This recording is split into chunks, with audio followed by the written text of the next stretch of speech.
Alright, welcome back to our lesson. So for this recording, we'll be covering about how to convert the wireframes that we made to HTML and CSS.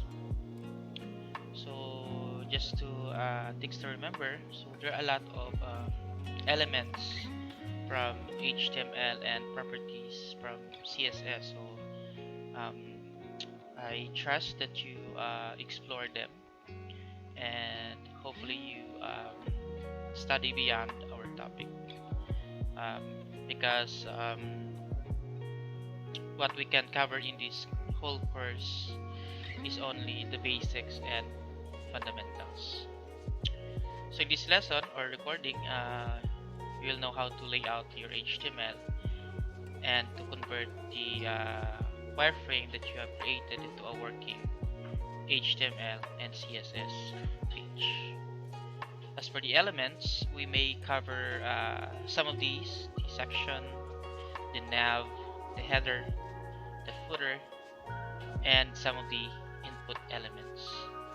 So in these input elements, you can use a text field, a button, and even an email field. So we will add these elements from the last wireframes that we made. And for the properties, sorry, not attributes, but properties. So for the CSS properties that we may cover are float, flex, and block. So these properties are used in layouting your HTML document. Alright, so the first thing that we need to do is to set our elements, or we just need to identify what are the elements, how many of them, how are we going to organize them based from our wireframe. So from last time we have this wireframe. So the first thing that we need to do is to identify each of these elements. Alright, so without further ado, so let's proceed. So I've already created here an HTML file. So based from this wireframe, so let's go ahead and create our HTML structure. Right, so first thing to do is to add the HTML essential HTML elements. So let's say for the title, so of course we have here the title of the website or the name of the website like this. So awesome Inc.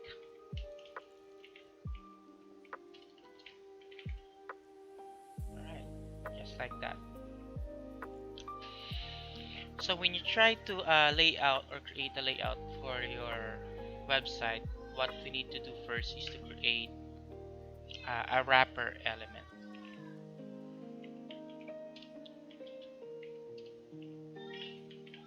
So this wrapper element is basically we need to add all of our elements in here so that we can organize it later on, or it's in the name. We wrap all of our elements here. So as you can see here, I have added a what I call this, an element called section. So this section is added in HTML5, but before HTML5 we basically just use div like this, but div are ambiguous. They do not tell you anything what this element is for, but in this in the new element called section, it's self-explanatory. So it basically very helpful for our search engines to identify our elements because the name itself explains its purpose. So section, so we sectionize our element or our area. So that's it. Now that we have our wrapper element here, so we can identify the elements that we have based from our wireframe. So as what I've identified last time, we have here the red area here, the first red area. So it should be the heading right here. So that's the heading. Alright, so we need to first to add a section,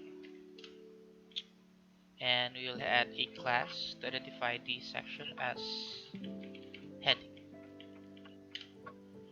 And as you can see here, we have a subsection here, the logo and the site title. So let's go ahead and add two elements or two sections.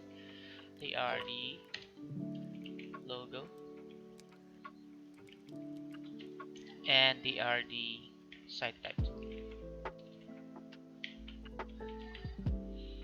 Alright, so in our logo we have here an image. So, okay, so let's add that, and let's add an alternate or alt logo.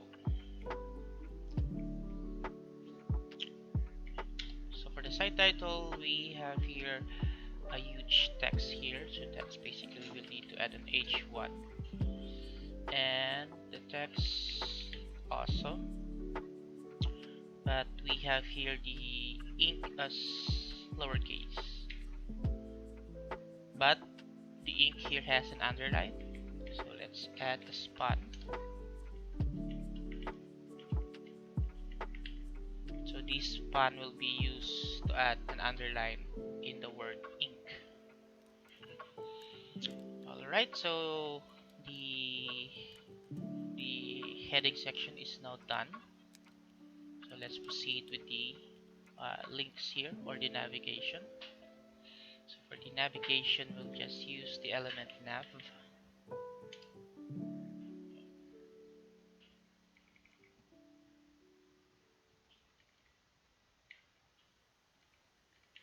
So for the nav, we have here the links home, about, contact us, and design. So usually for adding links, like in this kind, navigational link, so what we can recommend here is to put them in an ordered list, or UL, and li for the list, and of course the link for the text later on. So home,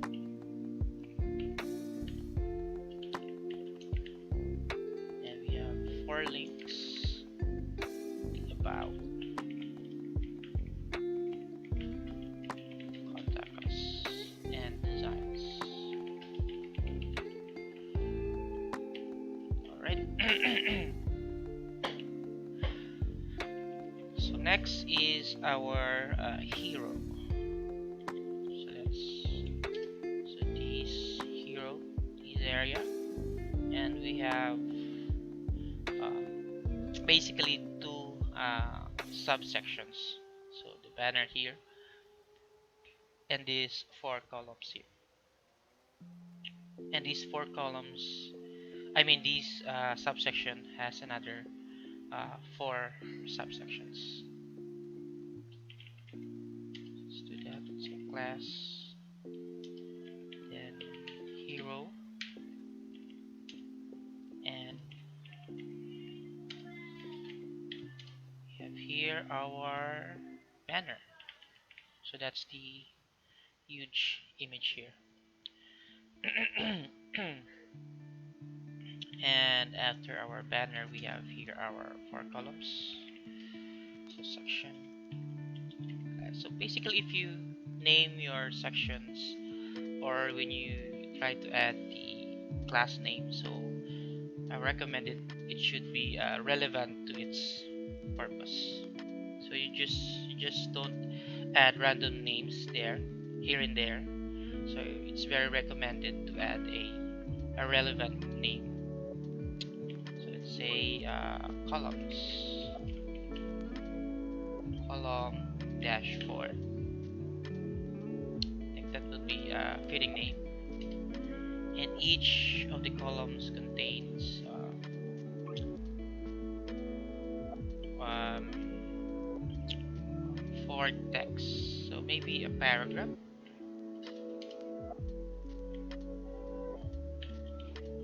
And to add a dummy text, so we can use a lorem ipsum. So lorem ipsum, just gonna add it here.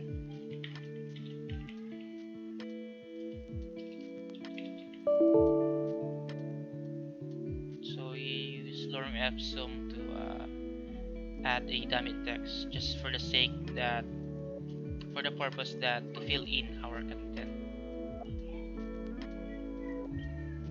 Right? So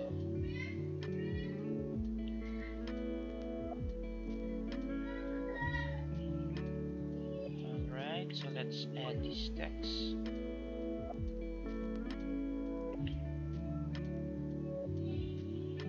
Okay, so let's try to reduce it equally.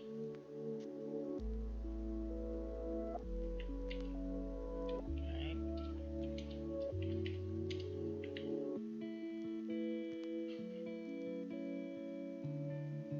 Okay.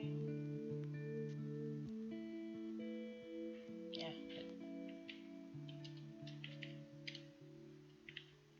Okay. So we have 4 text here.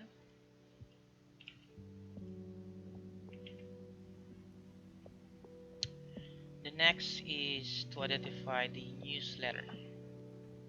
So after our hero, just add our, oops, not there, but here rather.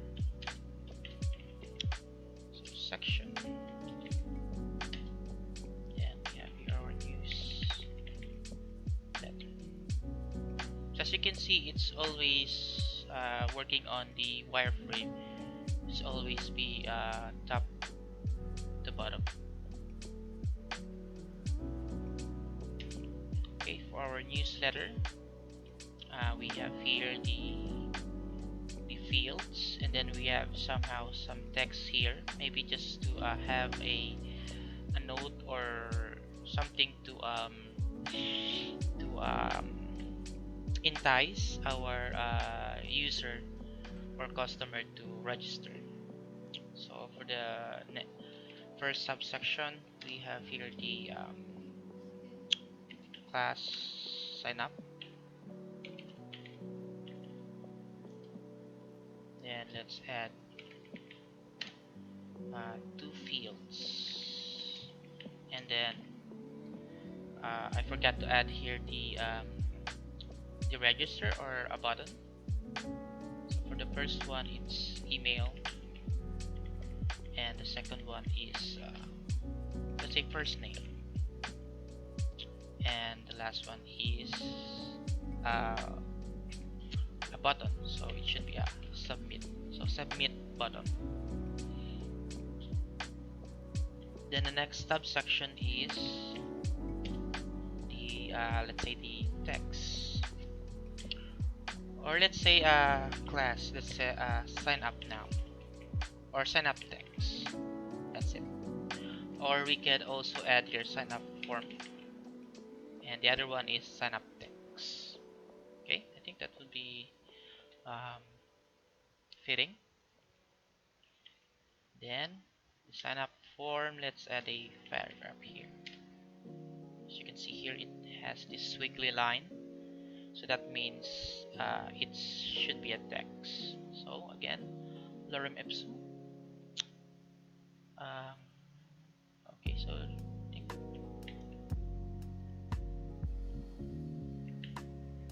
all right. So save. So let's take a look so far on how does it look.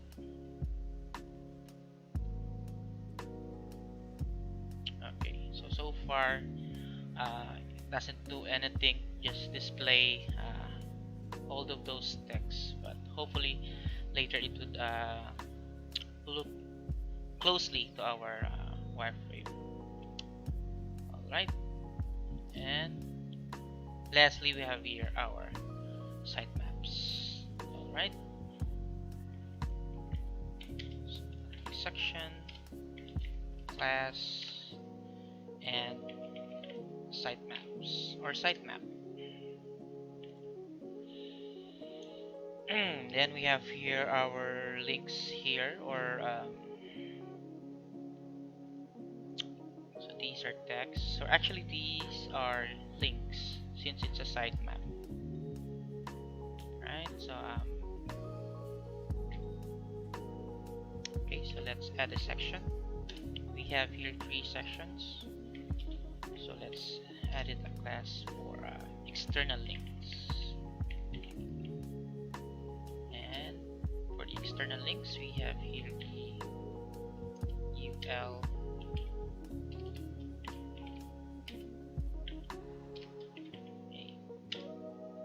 So usually sitemaps can be a link within your website, or a link within your website, or internal links, or it's yeah, no, not external links, so just links, since it will cover external and internal links. Say home, uh,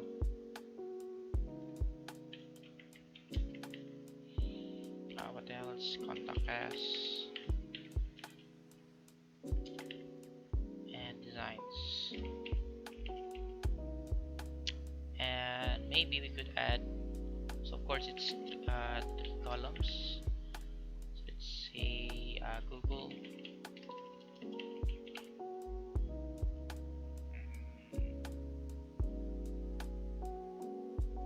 Okay, so let's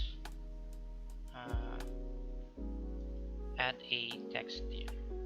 Let's say H3, just to identify each column. So let's say site links, and for these links it's social media, socials, Google, Facebook, Twitter, what else, Instagram. And for the third section links, let's say recent post, right there. So for the recent post, maybe we could add a lorem ipsum text there, just like that, just like that, short paragraph.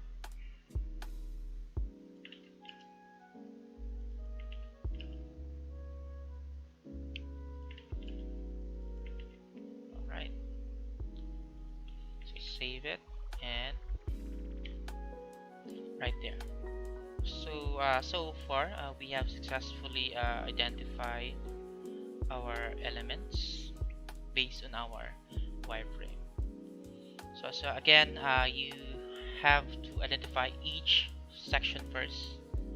So for these, for the first section, and based from your understanding or comprehension, you can name this based on that. So it should be relevant. And if you know the section, then you could also identify the subsection, and those subsection will have a respective element on its own. Okay. Oh, sorry. I think I have a mess here. So it seems that the heading here,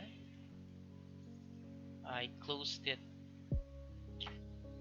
So it's in a different. So I'll just gonna fix it, because the heading supposedly covers only the title, right there.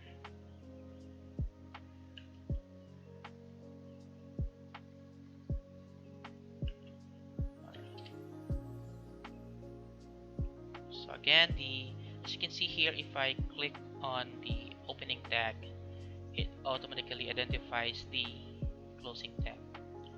So what I am after is the heading element or the heading section should only contain the logo and site title.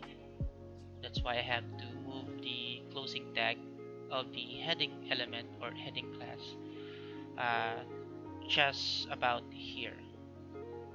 Again, that is because the heading will only have two subsections, which is the logo and site title.